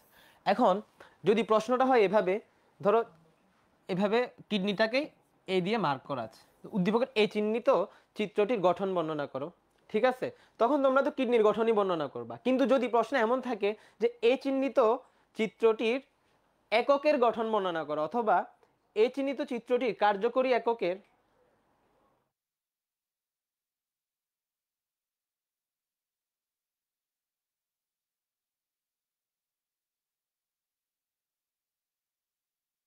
আচ্ছা আমরা আবার ফিরে আসি ক্লাসে। তাইলে যদি বলা হয় যে এ চিহ্নিত চিত্রটির কার্যকরী এককে লম্বচ্ছেদের চিত্র অঙ্কন করো, তাহলে কি তোমরা কিডনির ছবি আঁকবা? না, তখন কিন্তু তোমাদের নেফ্রনের ছবিটা আঁকতে হবে। তো এই যে চ্যাপ্টার, এখান থেকে মোস্ট অফ দি টাইম প্রশ্ন আসলে কি আসবে, হয় কিডনির গঠন, কিডনির কাজ, নেফ্রনের গঠন, নেফ্রনের কাজ, এখান থেকে আসে। কিন্তু তোমাদের প্রশ্নটা আসলে বুঝতে হবে যে প্রশ্ন যদি চাইলো যে কিডনির গঠন আঁকো, তোমরা এঁকে দিয়ে আসলে নেফ্রন, তাইলে ভুল।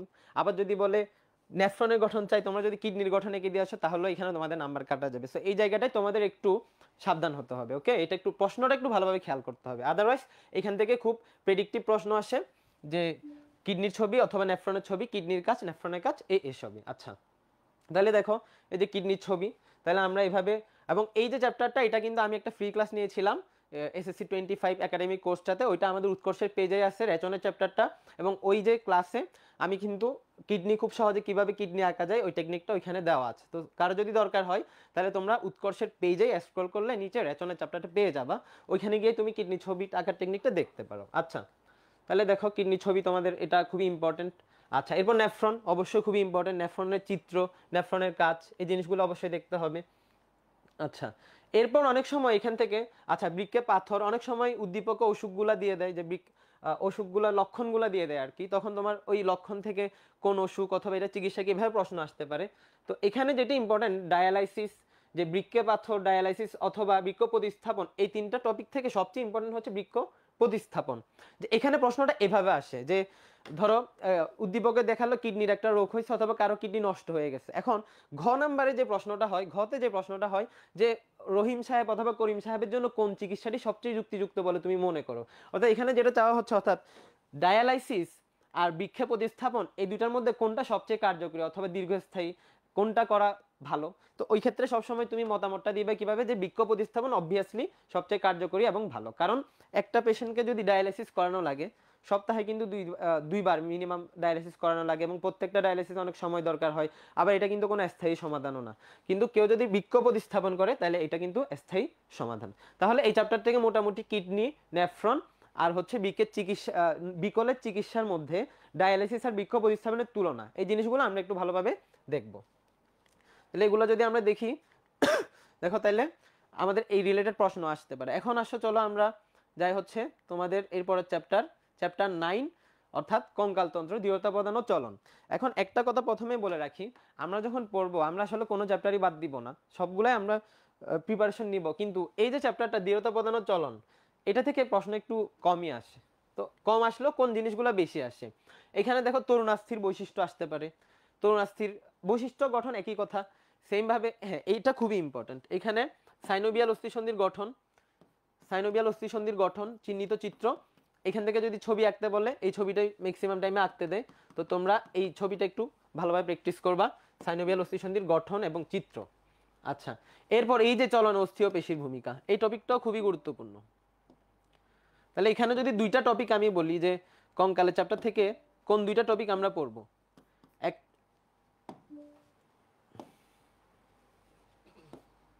একটা হচ্ছে আমাদের সাইনোবিয়াল অস্থিসন্ধির গঠন আর চিত্র, আরেকটা হচ্ছে চলন অস্থি ও পেশির ভূমিকা।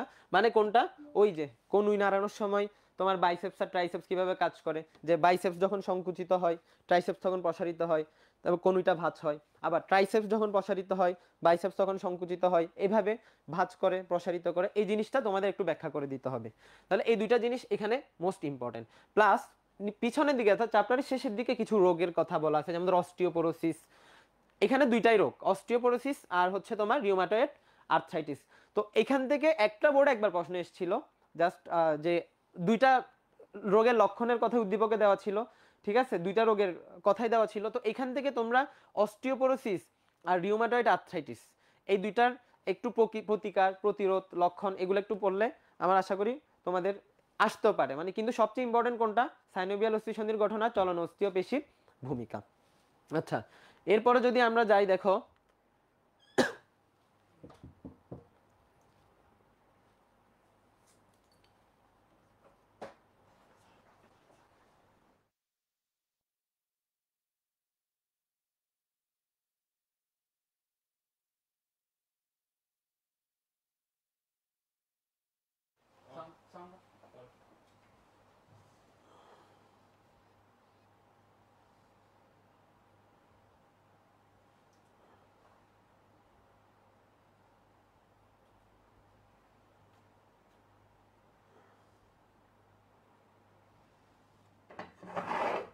আচ্ছা, এখন আসে এর পরের চ্যাপ্টারে আমরা যাই, এটা হচ্ছে আমাদের পরের চ্যাপ্টারটা কি, এটা হচ্ছে সমন্বয় ও নিয়ন্ত্রণ। আচ্ছা, এই সমন্বয় এবং নিয়ন্ত্রণে এখানে এই যে উদ্ভিদের যে হরমোনগুলা, এইখান থেকে এগুলো কিন্তু এমসিকিউর জন্য ইম্পর্টেন্ট। এগুলো আমরা কিসের জন্য পড়বো? উদ্ভিদের যে হরমোন, এগুলো আমরা এমসিকিউর জন্য মেইনলি আমরা পড়বো হচ্ছে এমসিকিউর জন্য উদ্ভিদের যে হরমোনগুলা। আচ্ছা, এরপর যদি আমরা যাই, দেখো এই যে প্রাণীর সমন্বয়, এখান থেকে ইম্পর্টেন্ট হচ্ছে এই যে মস্তিষ্কের যে চিত্র, এটা চিহ্নিত চিত্র অঙ্কন দিতে পারে, যে মস্তিষ্কের চিহ্নিত চিত্র অঙ্কন করো। তো এটা তোমরা অবশ্যই এই ছবিটা অবশ্যই দেখে যাবা। মস্তিষ্কের গঠন খুবই ইম্পর্টেন্ট, এই ছবিটা আসতে পারে। আচ্ছা, এরপর যদি আমরা যাই, দেখো আচ্ছা, আর মস্তিষ্কের পার্টসগুলোর মধ্যে ইম্পর্টেন্ট হচ্ছে অগ্র মস্তিষ্ক। অগ্র মস্তিষ্কের কাজ, যদি কাজ আসে এখানে অগ্র মস্তিষ্কের কাজটা সবচেয়ে ইম্পর্টেন্ট আর কি। তো এরপর মধ্য মস্তিষ্ক, পশ্চাৎ মস্তিষ্ক, এগুলো তোমরা এমসিকিউর জন্য পড়ো, সমস্যা নাই। আচ্ছা, এরপর নিউরনের চিত্র অবশ্যই নিউরনের চিত্রটা আঁকবা, যে এখানে প্রশ্নটা কিভাবে হবে, যে ধরো ব্রেইনের ছবি দিয়ে দিল উদ্দীপকে, উদ্দীপকের চিত্রটি চিহ্নিত কার্যকরী এককের চিহ্নিত চিত্র অঙ্কন করো। তাহলে তোমরা কিসের ছবি আঁকবা? নিউরনের ছবিটা আঁকবা, এবং খুবই ইজি একটা ছবি। তো এখান থেকে নিউরনের ছবিটা অবশ্যই তোমরা এঁকে যাবা, প্র্যাকটিস করে যাবা। আচ্ছা, সিনেপস থেকে যদিও প্রশ্ন তেমন একটা হয় না, বাট বাদ দেওয়ার দরকার নেই। আর এই চ্যাপ্টারে আমি যদি সবচেয়ে একদম স্পেসিফিকভাবে বলি, সবচেয়ে ইম্পর্টেন্ট কোনটা? অবশ্যই প্রতিবর্তী ক্রিয়া। যে এই একটা সিঙ্গেল টপিক থেকে বোর্ডে অনেকবার কোয়েশ্চেন আসছে। তো প্রতিবর্তী ক্রিয়াটা তোমরা কখনোই কেউই বাদ দিয়ে পরীক্ষার হলে যাবে না। এবং অবশ্যই এই যে বইয়ে যে ছবিটা আছে প্রতিবর্তী ক্রিয়ার, তুমি যদি একদম বইয়ের মতো হুবহু আঁকতেও না পারো, অ্যাটলিস্ট এই যে তোমার এখানে এই যে মেরুরজ্জুর প্রস্থচ্ছেদটা একটু প্রজাপতির মতো করে আঁকবা। এই যে মেরুরজ্জুর যে প্রস্থচ্ছেদ, এটা একটু প্রজাপতির মতো করে আঁকো।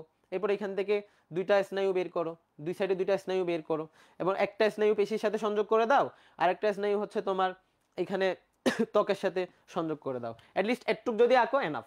তো প্রতিবর্তী ক্রিয়াটা মাস্ট একদম এই চ্যাপ্টার থেকে, ঠিক আছে? এটা বাদ দিয়ে দেওয়া যাবে না। আচ্ছা, এরপর স্বয়ংক্রিয় স্নায়ুতন্ত্র, এই জিনিসগুলো তোমরা এমসিকিউর জন্য পড়তে পারো।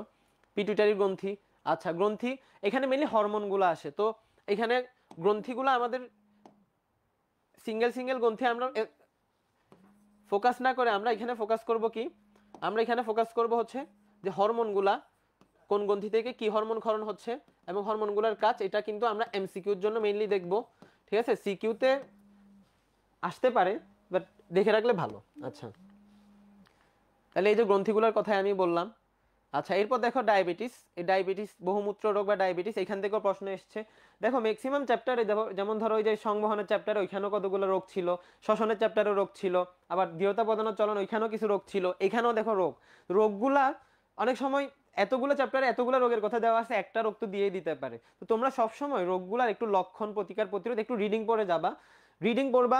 এখন পরীক্ষার হলে গিয়ে তোমার মাথায় যা আসবে তাই তুমি লিখবা, ব্যাপারটা এমন না। তুমি একটু পয়েন্ট করে করে লিখো। তুমি যদি একদম পয়েন্ট না করে এমনিতেই লিখে দাও, তাহলে নাম্বার একটু কমে যায়। তুমি একটু পয়েন্ট করে লিখো, তোমার মাথায় যাই থাকে একটু পয়েন্ট করে লেখার চেষ্টা করবে। তাহলে ডায়াবেটিস, এটাও ইম্পর্টেন্ট।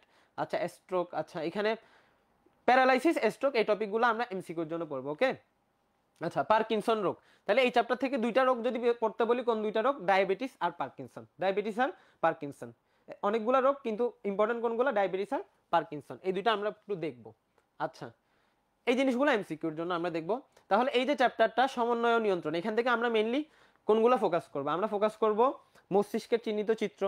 আচ্ছা, মস্তিষ্কের কাজের মধ্যে অগ্র মস্তিষ্কের কাজ। আচ্ছা, এরপর হচ্ছে আমাদের জন্য ইম্পর্টেন্ট কোনটা? প্রতিবর্তী ক্রিয়া। তো প্রতিবর্তী ক্রিয়া সিঙ্গেল একটা টপিক, যেটা থেকে সবচেয়ে বেশি প্রশ্ন আসছে এই চ্যাপ্টার থেকে। তো এটার চাইলে আমরা একটু ছবিটাও আঁকার চেষ্টা করব। এরপর রোগের মধ্যে কোনটা কোনটা? ডায়াবেটিস আর তোমার ডায়াবেটিস আর পার্কিনসন রোগ, এই দুইটা রোগ একটু দেখবা। আর প্রথম দিকে যে উদ্ভিদের হরমোনগুলোর কথা দেওয়া আছে না, ওইখান থেকে এমসিকিউর জন্য একটু আমরা পড়ে নিব। আচ্ছা, এরপর দেখো, তাহলে এই চ্যাপ্টারটা গেল। এরপর দেখো চ্যাপ্টার 11, এটা হচ্ছে উদ্ভিদের প্রজনন, মানে উদ্ভিদ ও প্রাণীর প্রজনন। এই চ্যাপ্টারটা, এটা খুবই একটা ইম্পর্টেন্ট চ্যাপ্টার। তো এখান থেকে এই যে ফুল, এখান থেকে অবশ্যই তোমরা আদর্শ ফুলের ছবিটা আঁকবা। এটা সিকিউতে গতে আসতে পারে, যে একটি আদর্শ ফুলের চিহ্নিত চিত্র অঙ্কন করো। আচ্ছা, এরপর দেখো, তাহলে ফুলের, আচ্ছা পুংস্তবক, স্টিস্তবক, এখানে দেখো পুংস্তবকের যে অংশগুলা, স্টিস্তবকের যে অংশগুলো, এগুলো কোথায় আসতে পারে? এমসিকিউতে আসতে পারে। আচ্ছা, আচ্ছা, এরপর এই যে পুংগেমিটোফাইটের উৎপত্তি খুবই ইম্পর্টেন্ট একটা টপিক, এবং এটার ছবি মাস্ট, এটা সিকিউর জন্য খুবই ইম্পর্টেন্ট। এটার ছবি আঁকবা এবং আসার মতো একটা টপিক, খুবই ইম্পর্টেন্ট। আচ্ছা, পুংগেমিটোফাইটের মতোই আমরা যদি দেখি স্ট্রিগামিটোফাইটের উৎপত্তি, এটাও খুবই ইম্পর্টেন্ট একটা টপিক। অর্থাৎ চ্যাপ্টারের শুরুতে এই যে পুংগেমিটোফাইটের উৎপত্তি, স্ট্রিগামিটোফাইটের উৎপত্তি, এরপর আমরা দেখব নিষেক, এই তিনটা জিনিসই খুবই ইম্পর্টেন্ট এবং ছবি সহ লাগবে। এবং পুংগেমিটোফাইট, স্ট্রিগামিটোফাইট অবশ্যই অবশ্যই এগুলা না পড়ে যাবাই না, এই চ্যাপ্টার থেকে প্রশ্ন হলে এখান থেকে হওয়ার সম্ভাবনা খুবই বেশি। আচ্ছা, এরপর দেখো স্বপরাগায়ন পরপরাগায়ন, এটার এই ক্ষেত্রে পার্থক্যটা আসতে পারে সিকিউতে। স্বপরাগায়ন আর পরপরাগায়নের পার্থক্য কি? তো এটা তো খুবই ইজি একটা জিনিস, এটা তো তোমাদের মুখস্থ করা লাগে না, স্বপরাগায়ন পরপরাগায়ন, তাই না? এই খুবই এমনিতেই অনেকগুলো পয়েন্ট চলে আসে। এটার পার্থক্যটা আমরা একটু ভালোভাবে পড়বো সিকিউর জন্য, অথবা এখান থেকে কতে আসতে পারে স্বপরাগায়ন কি পরপরাগায়ন কি, এগুলো আমরা একটু দেখে নিব। আচ্ছা, এরপর যদি আমরা যাই পরাগায়নের মাধ্যম, এখান থেকে সিকিউ আসতে পারে, এমসিকিউ আসতে পারে। তো আমি বলবো যে এই জিনিসটা তোমরা ম্যাক্সিমাম ফোকাস, সবচেয়ে বেশি ফোকাস করবে কিসের জন্য? এমসিকিউর জন্য একটু বেশি ফোকাস করবে ভালোভাবে।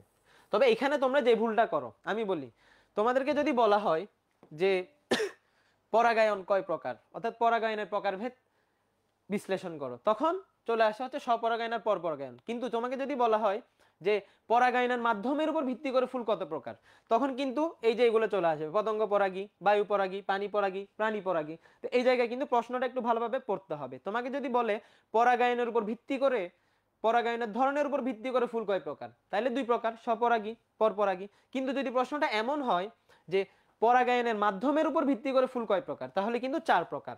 এই জিনিসটা তোমরা একটু প্রশ্নটা একটু ভালোভাবে খেয়াল করবা, প্রশ্নটা একটু ভালোভাবে পড়বা যে প্রশ্নতে কি চাচ্ছে। তো এর মধ্যে স্বপরাগায়ন আর পরপরাগায়নের পার্থক্য যেটা, ওইটা হচ্ছে সিকিউর জন্য খুবই ইম্পর্টেন্ট।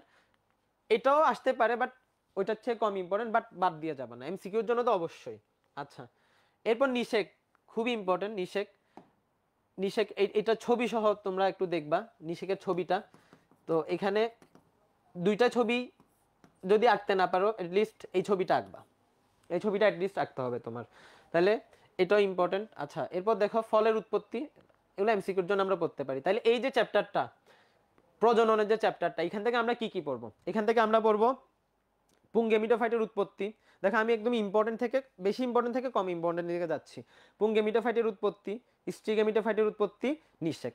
এরপর আসে কি আদর্শ ফুলের গঠন, এরপর স্বপরাগায়ন পরপরাগায়ন, পরাগায়নের জিনিসগুলা, ঠিক আছে? এইগুলো আমরা একটু বেশি ফোকাস করবো সিকিউর জন্য।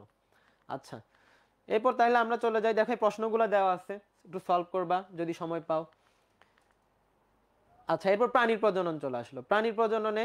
আচ্ছা, এই চ্যাপ্টার থেকে প্রাণীর প্রজননের যে পার্টটা, এখানে সবচেয়ে ইম্পর্টেন্ট কোনটা জানো? এখানে পরীক্ষা যদি প্রশ্ন আসেও, মানে একটু ডিসক্রিপটিভ প্রশ্ন করতে চায়, তখনও কিন্তু এই ভ্রূণের বৃদ্ধি ও বিকাশ এটা দিয়ে দেয়, যে ভ্রূণের বৃদ্ধি ও বিকাশের ধাপগুলা লিখতে বলে। এখন একটা কথা হচ্ছে কি, এখানে যে ভ্রূণের বৃদ্ধি ও বিকাশ, এই ছবিটা একটু কঠিন, এটা আমি স্বীকার করি, খুবই কঠিন একটা ছবি। তো তোমার ম্যাক্সিমাম টাইমে এটা বলে যে হচ্ছে কি ভ্রূণের বৃদ্ধি ও বিকাশ বর্ণনা করো, ঠিক আছে? ম্যাক্সিমাম প্রশ্ন, তখন তুমি ভালোভাবে বর্ণনা করে দাও, লিখে দাও পয়েন্টগুলা, সমস্যা নাই। আর যদি এমন যদি হয়ে যায় যে প্রশ্ন যে ভ্রূণের বৃদ্ধি ও বিকাশের ধাপগুলো ছবি সহ বর্ণনা করো, তাহলে তুমি কি করবা?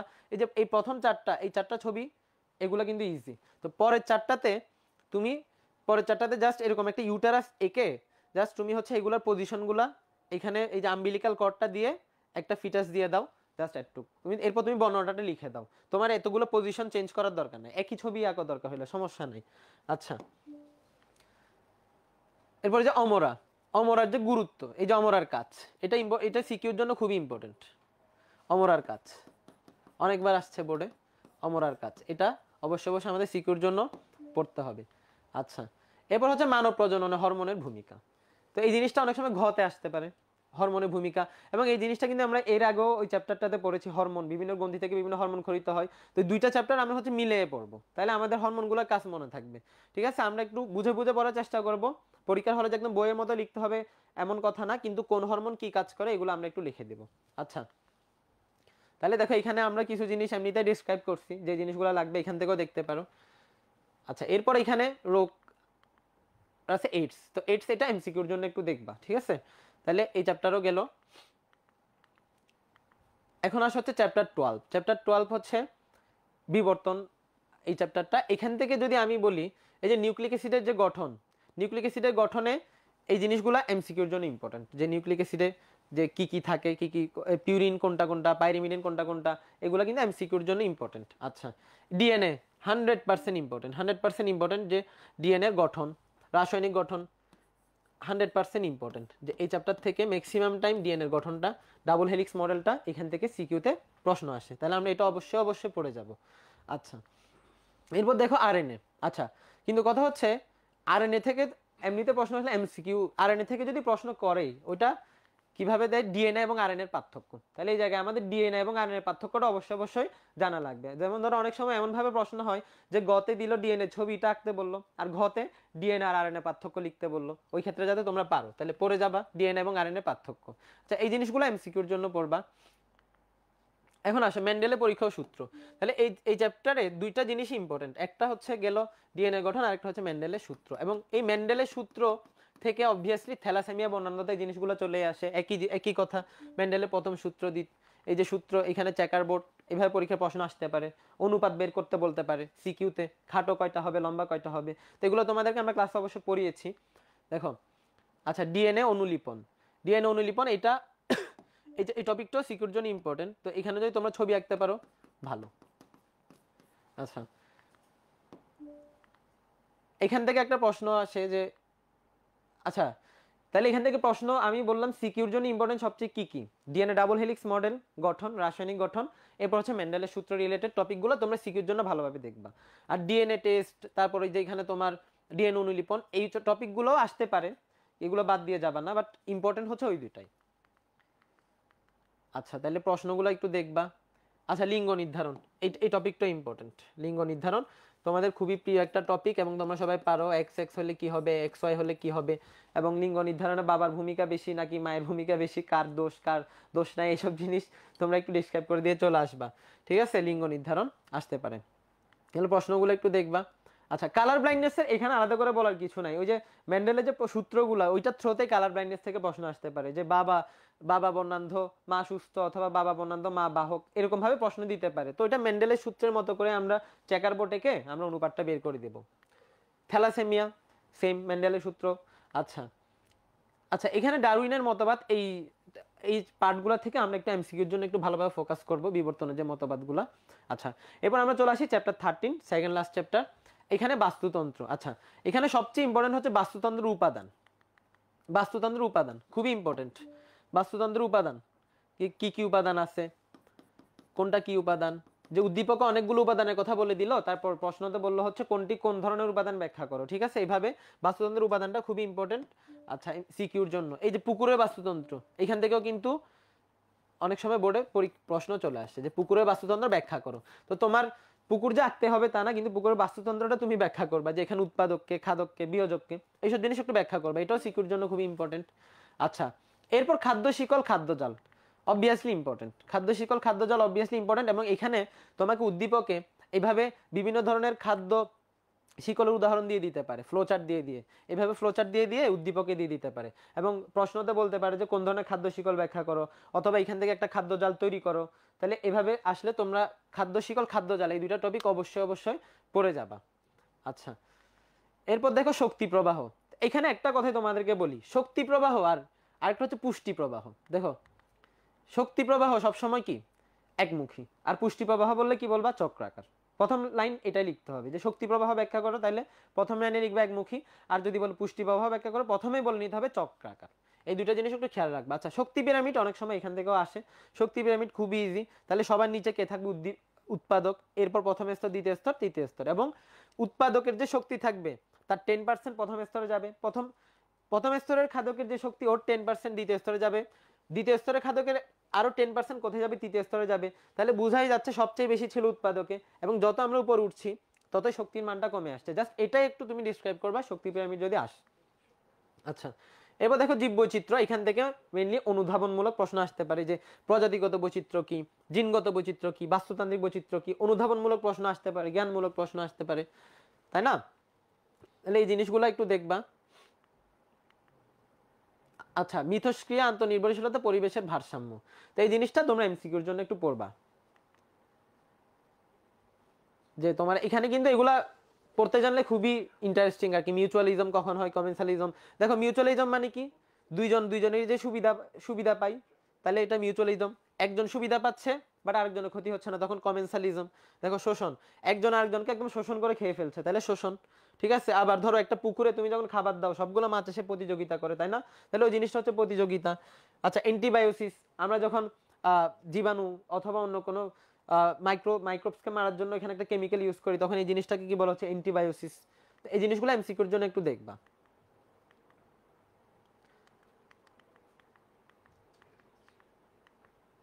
আচ্ছা, তাহলে এখানে আমাদের অনেক বোর্ড প্রশ্ন দেওয়া আছে, এগুলো তোমরা একটু দেখতে পারো। আচ্ছা, এরপর আসে একদম লাস্ট চ্যাপ্টার। তো এই যে লাস্ট চ্যাপ্টার জীব প্রযুক্তি, অনেকে কি করে একদম শেষের চ্যাপ্টার এটা মানে ভাবো যে আচ্ছা এটা প্লাস ওই জীবের পরিবেশে বিস্তার, তোমরা একদম শেষের দিকে আস্তে আস্তে একটু টায়ার্ড হয়ে যাও যে এটা মনে হয় বাদ দিয়ে চলে যায়, এটা থেকে প্রশ্ন আসবে না। বাট এই দুইটা চ্যাপ্টার থেকে ম্যাক্সিমাম টাইমে বোর্ডে প্রশ্ন আসেই আসে। ঠিক আছে, এই দুইটা চ্যাপ্টার খুবই, এই দুইটা চ্যাপ্টার বাদই দেওয়া যাবে না। এবং জীব প্রযুক্তি থেকে, তো এই জীব প্রযুক্তিতে যদি আমি যাই, এখানে বলার মতো টপিক কি আছে? হয় টিস্যু কালচার আসবে, না হয় রিকম্বিনেন্ট ডিএনএ টেকনোলজি আসবে। তো টিস্যু কালচার যদি আসে, তাহলে তোমরা একটু সুন্দর করে বইয়ের ছবিটা আঁকো, যে মাতৃ উদ্ভিদ নির্বাচন, ওইখান থেকে এক্সপ্লান্ট নিবা, এক্সপ্লান্ট নিয়ে কালচার মিডিয়ামে রাখবা, ওইখান থেকে অনুচারা তৈরি হবে। তাহলে একটু ছবি সহ আঁকো, ছবি সহ লেখা এবং ফ্লো চার্ট দাও, একটা ফ্লো চার্ট দাও, ধাপগুলো একটু ফ্লো চার্ট দিয়ে দিয়ে আঁকবা, লিখবা, তাই না? ধাপগুলো ফ্লো চার্ট দিয়ে তুমি লেখো টিস্যু কালচার। তাহলে যদি গতে আসে টিস্যু কালচার পদ্ধতি ধাপ সমূহ বর্ণনা করো, ঘতে কি আসতে পারে, টিস্যু কালচারের গুরুত্ব ব্যাখ্যা করো, তাহলে তোমরা গুরুত্বগুলো একটু পড়বা। তাহলে এখানে পড়ার মতো আসেই জিনিস কি, যে টিস্যু কালচারের বর্ণনা আর টিস্যু কালচারের গুরুত্ব। তো অনেক সময় কি দিয়ে দেয় যে বাংলাদেশে টিস্যু কালচারের প্রয়োগগুলো লেখো, বাংলাদেশেও টিস্যু কালচার নিয়ে কিছু কাজ হচ্ছে রিসেন্টলি, এগুলো একটু তোমরা পড়বা। আর এরপর থাকে হচ্ছে রিকম্বিনেন্ট ডিএনএ টেকনোলজি অথবা জেনেটিক ইঞ্জিনিয়ারিং। এখানেও সেম কথা, এখানে তুমি এই যে ধাপগুলা ফ্লো চার্টের মতো করে লেখো, অথবা ছবিটা একটু আঁকো। ছবিটা পরীক্ষা যদি জেনেটিক ইঞ্জিনিয়ারিং আসে, ছবিটা অবশ্যই অবশ্যই এঁকে আসবে। ঠিক আছে, ইনসুলিন প্রস্তুতি যদি বলে দেয়, তাহলে একই কথা, ওই একই জিনিস একই কথা, জাস্ট তুমি ইনসুলিনের কথাটা মেনশন করবা। ঠিক আছে।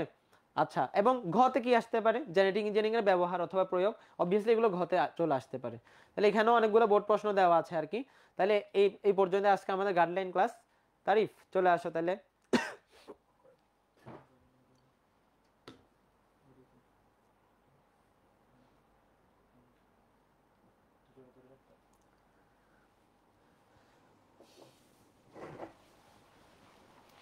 ধন্যবাদ রাকিব। তাহলে পোলাপান দেখো, আমরা আমাদের একদম ক্লাসের শেষের দিকে চলে আসছি। শেষের দিকে তোমাদের মেইনলি যে প্রশ্নটা থাকে ভাইয়া, আমরা এই ক্লাস নোটটা কিভাবে ডাউনলোড করব বা ক্লাস নোটটা কিভাবে হচ্ছে আমরা পাবো। আমরা আবারও বলতেছি, এটা হচ্ছে মূলত আমাদের ওয়ান শট ক্লাসের হচ্ছে স্লাইডটাই আমরা তোমাদেরকে দেখাই দিচ্ছি, কারণ ওয়ান শট ক্লাসটাই মেইনলি আমাদের সাজেশন ক্লাসটা ছিল। তো ওয়ান শট ক্লাসের জন্য তোমরা কি করবা, এটা আমরা শুরুতে দেখাইছি, আরেকবার তোমাদেরকে আমরা একটু দেখা যাই। সেটা হলো, তুমি তোমার ব্রাউজারে গিয়ে বা ক্রোমে গিয়ে উৎকর্ষ.টেক এটা লিখবা। এটা লিখে আমাদের ওয়েবসাইটে চলে আসবা। আমাদের ওয়েবসাইটে চলে আসলে একদম শুরুর দিকে দেখবা যে হচ্ছে এখানে ফ্রি ক্লাসের যে নোট বা রুটিন দেখতে ক্লিক করো। তো আমরা এখানে ক্লিক করব। এইখানে ক্লিক করলে তুমি দেখতে পাবা যে একটা স্প্রেডশিট চলে আসবে।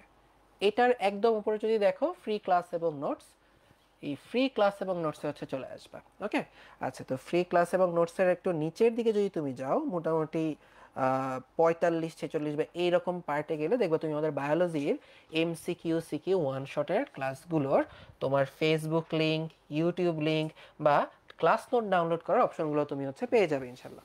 তো তোমরা চাইলে যারা যারা ক্লাস নোট চাচ্ছ এইভাবে ডাউনলোড করতে পারো। এছাড়া আমাদের গ্রুপগুলোতেও আজকে আমাদের যে এসএসসি উৎকর্ষ এসএসসি যে গ্রুপটা আছে, এই গ্রুপটাতেও আমরা হচ্ছে ক্লাস নোট ডাউনলোড করার লিঙ্কগুলো ইনশাল্লাহ দিয়ে দিব। ওকে, তাহলে চলো, আমরা যেহেতু ক্লাসের একদম শেষের দিকে হচ্ছে চলে আসছি, তাহলে দেখো আমরা কিন্তু ক্লাসের এই পর্যায়ে ছিলাম, অধ্যায়ভিত্তিক সাজেশন।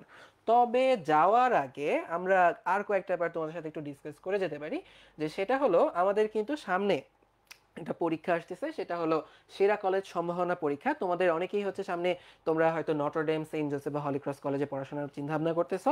তো তোমাদের প্রস্তুতি কেমন তার যাচাই করার জন্য, তোমাদের কনসেপ্ট ক্লিয়ার কিনা তার যাচাই করার জন্য তোমাদের জন্য একটা ফ্রি পরীক্ষার আয়োজন করতেছি।